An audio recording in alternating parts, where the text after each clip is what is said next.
গত ৫ আগস্ট শেখ হাসিনার পতনের পর থেকে ইসলামিক দলগুলোর ঐক্য নিয়ে চলছে নানা আলোচনা। সমমনা এই দলগুলোর নেতাদের মুখে কখনো ঐক্য আবার কখনো অনৈক্যের সুর দেখা গেছে। তবে সব জটিলতাকে পেছনে ফেলে ইসলামপন্থীরা একজোট হয়ে লড়তে চান আগামী নির্বাচনে। তাই তো প্রায় ২ যুগের রেকর্ড ভেঙে চরমোনাইয়ের দরবারে হাজির হলেন জামায়াতের আমির ডাক্তার শফিকুর রহমান। সেখানে শীর্ষ ২ নেতা কি বার্তা দিলেন জানাচ্ছেন সহকর্মী মোহাম্মদ সোহাগ বিশ্বাস। ছাত্র জনতার গণ অভ্যুত্থানে হাসিনার পতনের পর বদলে যায় প্রেক্ষাপট। জনরোষে আওয়ামী লীগের নেতাকর্মীরা পালিয়ে গেলে অস্তিত্ব সংকটে পড়ে ১৫.৫ বছর ক্ষমতায় থাকা দলটি। এরপরই রাজনীতির মাঠে সক্রিয় হতে থাকে জামায়াতে ইসলাম সহ বিভিন্ন ইসলামী দলগুলো। দেশের রাজনীতির পট পরিবর্তনের পর এটিএন নিউজের সাথে একান্তে কথা বলেছিলেন জামায়াত ইসলামের আমির ডাক্তার শফিকুর রহমান ও ইসলামী আন্দোলনের সিনিয়র নায়েবে আমির মুফতি ফয়জুল করিম। তখন দুজনই ইসলামী দলগুলোকে নিয়ে ঐক্যের কথা বলেছিলেন। জামাতের সাথে ইসলামী আন্দোলন বাংলাদেশের বৈরিতা কখনোই ছিল না, এবং ইসলামী আন্দোলন বাংলাদেশ কোনো রাজনৈতিক দলকে ব্যক্তিগতভাবে তাদের দলীয় থেকে বৈরিতা শিকারের মাসনাদে বসায় না। ইসলামী আন্দোলন বাংলাদেশ নিহিত আদর্শের এক সংগঠন। দেখেন, জামাতের সাথে আসলে ইসলামী আন্দোলনের কোনো বৈরিতা নেই। জামাতের সাথে বৈরিতা হলে আহলে সুন্নাত ওয়াল জামাতের ওলামায়ে কেরামের।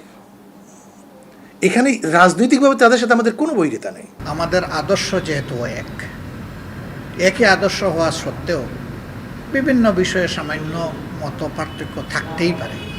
ইভেন একই দলের ভিতরেও মত পার্থক্য থাকে, তাই বলে তো দল টুকরা টুকরা হয়ে যায় না। বাস্তবতার প্রয়োজনে সবাই যেহেতু ফিল করছেন, আমরাও ফিল করি। তবে সময় মতোই ইনশাল্লাহ আপনারা দেখতে পারবেন যে আমরা কোন পথে হাঁটি। এখন সবাই অনুভব করছেন যে আগামীর দিনটা এক জালিমের হাত থেকে আরেক জালিমের হাতে যাওয়া উচিত নয়।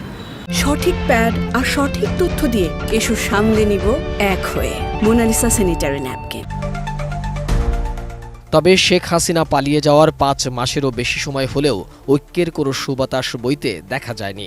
জামাতে ইসলাম সহ বিভিন্ন ইসলামী দলগুলোর সাথে জোট হবে কিনা তা নিয়ে যখন চলছে নানা সমীকরণ, ঠিক তখনই বাংলাদেশ জামাতে ইসলামের আমির ডাক্তার শফিকুর রহমান মঙ্গলবার চরমোনাই মাদ্রাসা পরিদর্শনে গেলেন। একই সঙ্গে ইসলামী আন্দোলন বাংলাদেশের আমির ও চরমোনাইয়ের পীর মুফতি সৈয়দ মোহাম্মদ রেজাউল করিম এবং শায়েখ চরমোনাই মুফতি ফয়জুল করিমের সঙ্গে এরপর তিনি সেখানে দুপুরের খাবার ও জোহরের নামাজও আদায় করেছেন। এ সময় তারা ইসলামপন্থীদের একটি ব্যালট পেপার থাকবে বলেও জানিয়েছেন।